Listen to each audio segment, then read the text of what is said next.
Good morning, students. Class 8, Chapter 9 of History, The Making of the National Movement. आज हम पढ़ेंगे the growth of mass nationalism. Mass nationalism मतलब कि बहुत ज़्यादा लोगों द्वारा राष्ट्रवाद के आंदोलन में हिस्सा लेना। After 1919 the struggle against British rule gradually became a mass movement.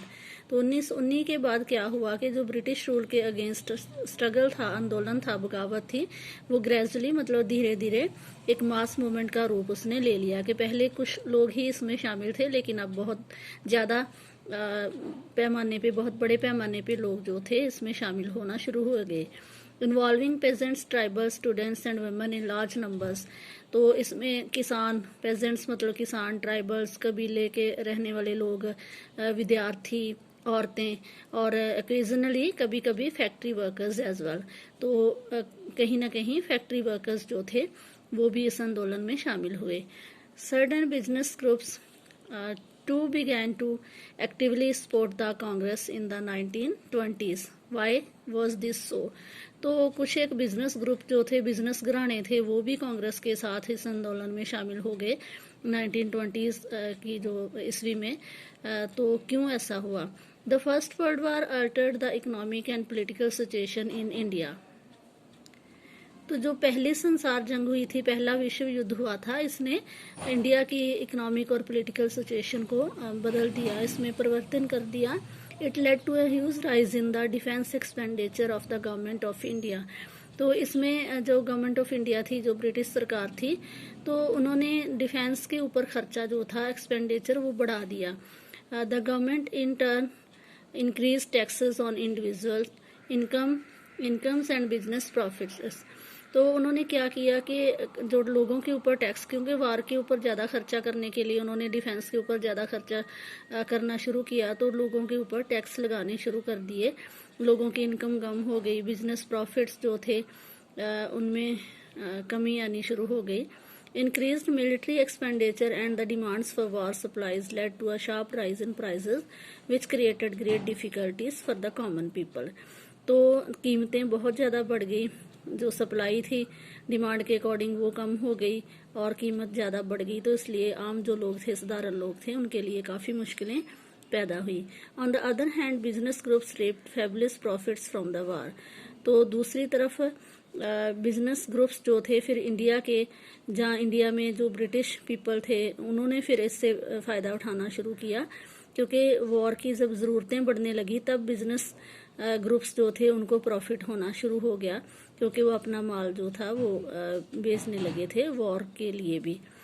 As you have seen in chapter 7, the war created a demand for industrial goods. Industrial goods की जिसमें जूट, बैग्स, क्लॉथ्स, रेल्स, मतलब जो भी लड़ाई के हिसाब से चाहिए था, ज़रूरी था, वो चीज़ें बननी शुरू हो गई। And cause the decline of imports from other countries into India. तो दूसरे देशों से जो सामान इम्पोर्ट होके आता था, मतलब जो हम बाहर से मंगवाते हैं अपने देश में, तो that is called the import. तो वो इंडिया में कम होना शुरू हो गया। So Indian industries expanded during the war. तो जो लड़ाई के दौरान जो भारत के उद्योग थे वो उनका फैलाव हुआ, उनका प्रसार हुआ। And Indian business groups began to demand greater opportunities for development. तो भारतीय बिजनेस घराने जो थे, पहले तो अंग्रेज जो लोग थे, बिजनेस घराने थे, वही फ़ायदा उठा रहे थे, लेकिन अब भारतीय उद्योगपति जो थे उनको भी काफ़ी अपॉर्चुनिटीज़ मिलने लगी और उनका भी, उनकी इंडस्ट्रीज़ का विकास हुआ। The war also led the British to expand their army. तो लड़ाई के कारण क्या हुआ कि ब्रिटिश पीपल ने अपनी आर्मी को एक्सपैंड किया, उसमें ज़्यादा से ज़्यादा फौजी भर्ती करने शुरू हुए। Villages were pressurise to supply soldiers for an alien cause. तो जो लोग थे, गांव के लोग थे, उनके ऊपर प्रेशर डाला गया कि वो सिपाहियों की सप्लाई करें, मतलब कि जो जन साधारण है, चाहे उसमें पेजेंट्स हैं, किसान हैं, तो वो उस काज के लिए, जो कि इंडियंस के लिए एलियन था, बाहरी था, इसमें इंडिया का कोई लेना देना नहीं था, तो फिर भी उसके लिए लड़ाई के लिए फौजियों की ज़रूरत जो थी वो इंडियन से पूरी की जा रही थी। A large number of soldiers were sent to serve abroad. तो बहुत ज़्यादा सिपाही जो थे उनको बाहर भेजा जा रहा था, इंडिया के बाहर जहां लड़ाई चल रही थी। Many returned after the war with an understanding of the ways in which imperialist powers were exploiting the peoples of Asia and Africa and with the desire to oppose colonial rule in India.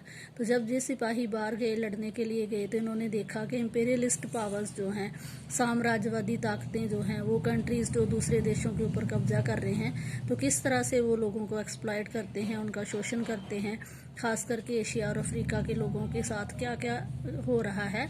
तो उनके मन में इच्छा पैदा हुई कि जो colonial rule जो है, जो बस्ती वाला जो रूल है कि हम किसी के अधीन बस्ती के रूप में रह रहे हैं, किसी ने हमारे ऊपर कब्जा किया हुआ है, तो इस रूल को जल्दी ख़त्म करना है।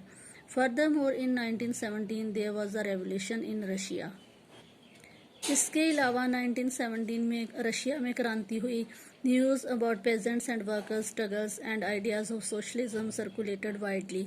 तो वहाँ जो किसानों का और वर्कर्स का, काम करने वालों का जो स्ट्रगल था, आंदोलन था, उनके जो सोशलिज्म के जो आइडियाज़ थे, समाजवाद के आइडियाज़ थे, कि जैसे पब्लिक प्रॉपर्टी हो, प्राइवेट प्रॉपर्टी पे ना लोगों का अधिकार हो, जैसे पब्लिक प्रॉपर्टी ज़्यादा हो कि जिसे हर कोई यूज़ कर सके।